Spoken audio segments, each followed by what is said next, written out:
আজকের ভিডিওতে আমি তোমাদের নিয়ে যাব কলকাতায় অবস্থিত অ্যাংলিকান চার্চ, যেটি এশিয়ার সবচেয়ে বৃহত্তম চার্চের মধ্যে একটি এবং এটি ব্রিটিশদের দ্বারা স্থাপত্য নির্মাণের একটি নিদর্শন। এখানে বহু মানুষ এবং পর্যটক এখানে ভ্রমণের জন্য এসে থাকে। তো চলো আজকের ভিডিওতে তোমাদের দেখাবো এই চার্চের যাবতীয় সৌন্দর্য এবং তোমাদের জানাবো এই চার্চের যাবতীয় ইতিহাস। আর ভিডিওটা শুরু করার আগে বলবো, please like, share and subscribe my channel. Subscribe করতে কিন্তু পয়সা লাগে না, সো প্লিজ সাবস্ক্রাইব।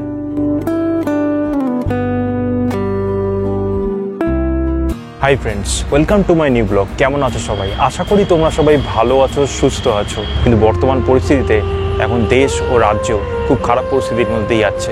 কাশ্মীরে প্রচুর মানুষ মারা গেছে এবং পশ্চিমবঙ্গেও 2 জন মানুষ মারা গেছে। সেই জায়গায় দাঁড়িয়ে তাদের পরিবারের প্রতি শোক জানাই এবং সমবেদনা রইল। আশা করি ভারতবর্ষ খুব তাড়াতাড়ি আবার আগের মতো হয়ে উঠবে। আমি আজকের ভিডিওতে তোমাদের নিয়ে যাব সেন্ট ক্যাথেড্রাল চার্চ, যেটি কিনা 1902 সালে প্রতিষ্ঠিত হয়েছিল। তো চলো দেখে নেওয়া যাক এই চার্চের ব্যাপারে যাবতীয় বিবরণ, দেখে নেওয়া যাক এই চার্চটি এবং জেনে নেওয়া যাক এই চার্চের যাবতীয় ইতিহাস। আর তোমরা যারা আমায় চেনো না তাদের বলি, আমি সৌমদীপ, তোমরা দেখছো বঙ্গাইনি blog channel. So keep watching my channel and subscribe. প্রথমে বলি, এই চার্চে তোমরা আসবে কি করে। এই চার্চে আসার জন্য সবচেয়ে কাছের মেট্রো স্টেশন হবে রবীন্দ্র সদন। সেখান থেকে নেমে তোমরা বিরলা প্যারেটেরিয়াম দেখতেই পারছো, তার সামনেই কিন্তু এই চার্চটি পড়ে।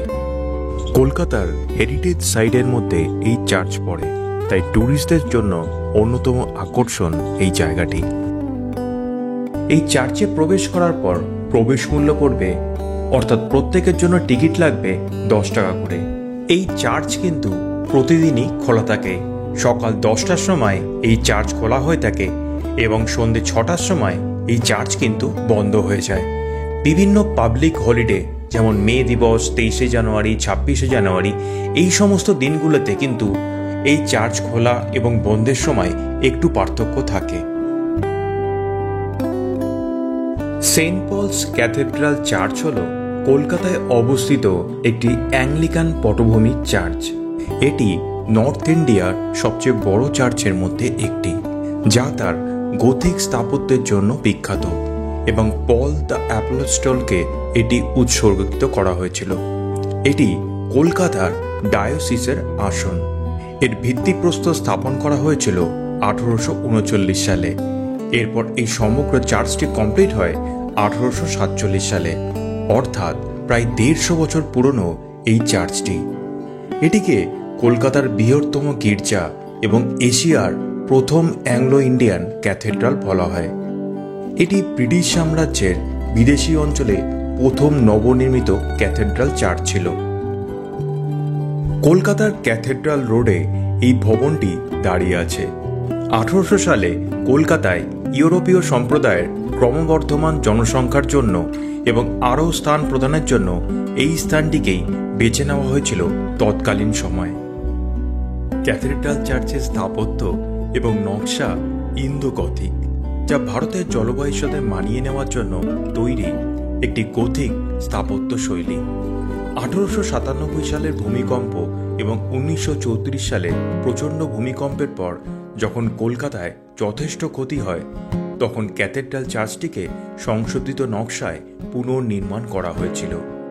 ক্যাথেড্রাল চার্চের পশ্চিম বারান্দার উপর অবস্থিত একটি লাইব্রেরি আছে এবং প্লাস্টিক শিল্পকর্ম এবং স্মারক প্রদর্শনীও কিন্তু রয়েছে। ক্যাথেড্রালের প্রতিষ্ঠাতা বিশপ ড্যানিয়েল উইলসনের সমাধি ছাড়াও গির্জাটি আরও একটি উল্লেখযোগ্য সমাধিস্থল হল জন প্যাক্সটন নরম্যানের, যিনি একজন ভারপ্রাপ্ত প্রধান বিচারপতি ছিলেন, যাকে 1871 সালে কলকাতা টাউন হলের সিঁড়িতে হত্যা করা হয়েছিল। বিচারপতি নরম্যানের বিরুদ্ধে মুক্তিযোদ্ধাদের কঠোর শাস্তি দেওয়ার অভিযোগ আনা হয়েছিল।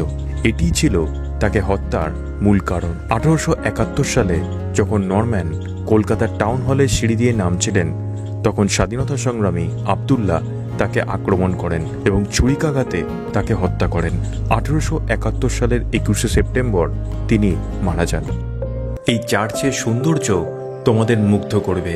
দেখে মনে হবে যেন ইউরোপের কোনো একটা দেশে এই মুহূর্তে তুমি দাঁড়িয়ে আছো। আশপাশের পরিবেশটা এক অদ্ভুত শান্ত। এর পাশে রয়েছে খুব সুন্দর একটা বাগান এবং এই চার্চের প্রতিটি স্থাপত্যে দেখা যায় ইউরোপিয়ান সংস্কৃতির পরিচয়, যেখানে তৎকালীন সময়ে নিজেদের হারিয়ে যেতে হয়। এই চার্চের সামনে একটা বড় ফুটবল মাঠ কিন্তু রয়েছে। ভালোভাবে হিসাব করলে দেখা যাবে তৎকালীন সময়ে এই চার্চ, ভিক্টোরিয়া মেমোরিয়াল এবং প্রিন্সেপ ঘাট প্রায় সামনেই অবস্থিত। পায়ে হেঁটে এখান থেকে ভিক্টোরিয়া মেমোরিয়ালের দূরত্ব পড়বে ওই 10 মিনিট মতো, আর আরেকটু গেলেই পড়বে কিন্তু প্রিন্সেপ ঘাট। অর্থাৎ কলকাতায় ব্রিটিশদের ঘাঁটি ছিল বলেই এইখানেই তাদের সুন্দরভাবে স্থাপত্য নির্মাণ সম্ভব হয়েছিল।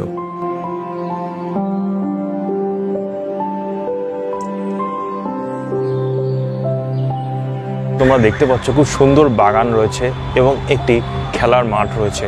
এই ফুটবল গ্রাউন্ডে কিন্তু বিকালবেলা সকালবেলা খেলা হয়ে থাকে এবং এই চার্চের সামনে আসলে মনে হবে যেন বিদেশে কোনো একটা জায়গায় তোমরা চলে এসছো। আসলে বিদেশের এই অ্যাকচুয়ালি যেহেতু ব্রিটিশ ইন্ডিয়া এটিকে প্রতিষ্ঠিত করেছিল, তাই জন্যই হয়তো সেই সময়কার ইউরোপিয়ান ইতিহাসকে লক্ষ্য করলে দেখা যায় তাদের মতোই চার্চটা কিন্তু দেখতে। এই চার্চের ভেতর ঢুকে একটুখানি অংশই কিন্তু আমি ভিডিও করতে পেরেছি, কারণ ভেতরে কিন্তু ক্যামেরা করা একদমই অ্যালাউ নয়।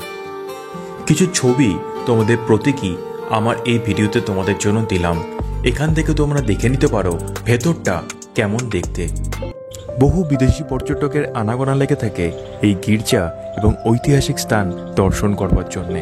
বড় বড় ফল ও ফুলের গাছ এই চার্চের আশেপাশে দেখা যায়, যেখানে একা নিরিবিলি করতে দারুণ লাগবে। সবুজে সবুজের সমারোহ চারিপাশে, প্রখর গরমেও তেমন যেন একটা গরম লাগে না।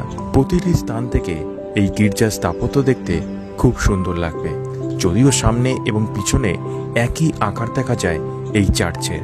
1962 সালের 19শে ফেব্রুয়ারি রানী এলিজাবেথ এই গির্জা পরিদর্শন করেছিলেন। সেই ঘটনার স্মৃতিও এই চার্চের দেওয়ালে কিন্তু আঁকা রয়েছে। শহরের অনেক নামি দামি শিক্ষা প্রতিষ্ঠান যেমন Scottish Church College, Saint Thomas Day School এবং সেন্ট পল স্কুল এই গির্জার আওতাধীন রয়েছে।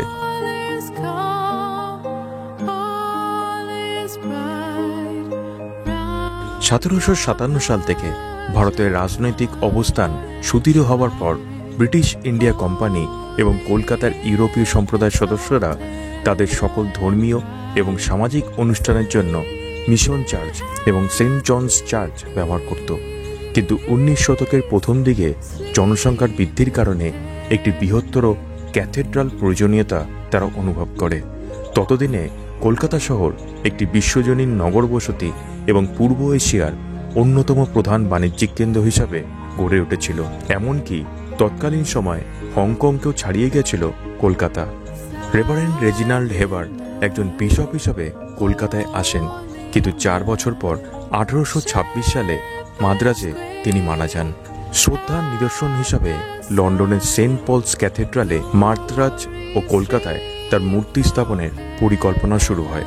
অবশেষে 1838 সালে মূর্তিটি কলকাতায় আসে এবং অস্থায়ীভাবে সেন্ট জনস চার্চে স্থাপন করা হয়েছিল এই মূর্তি।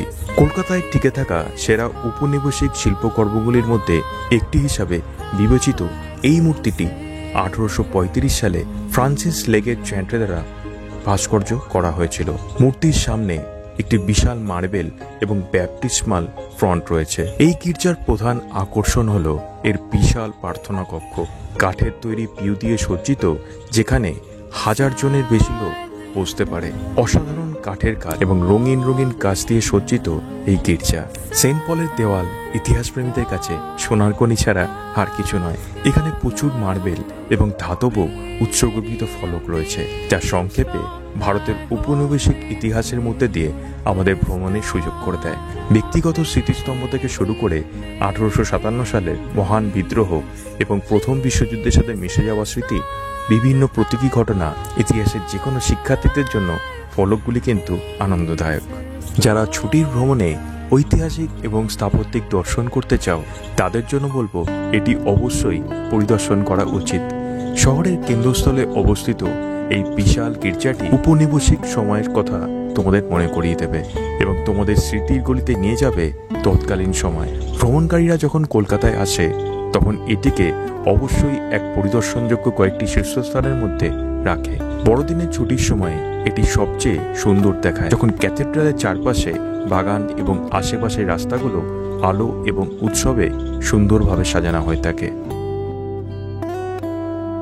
তো আশা করি ভিডিওটা তোমাদের সকলেরই খুবই ভালো লেগেছে। এই ভিডিওর মধ্যে তোমাদের এই চার্চের ব্যাপারে যাবতীয় ইতিহাস এবং যাবতীয় তথ্য তোমাদের দিলাম।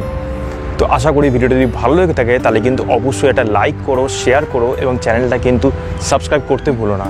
আর সাবস্ক্রাইব করার পর কিন্তু অবশ্যই বেল আইকনটা প্রেস করো, যাতে আমার ভিডিওর প্রতিটি নোটিফিকেশান তোমাদের কাছে সবার আগে পৌঁছে যায়। তো দেখা হয়ে যাবে নতুন কোনো ভিডিওতে, নতুন কোনো জায়গায়, নতুন কোনো তথ্য নিয়ে আবার চলে আসবো। ততদিন তোমরা ভালো থেকো, সুস্থ থেকো। চলো, বাই।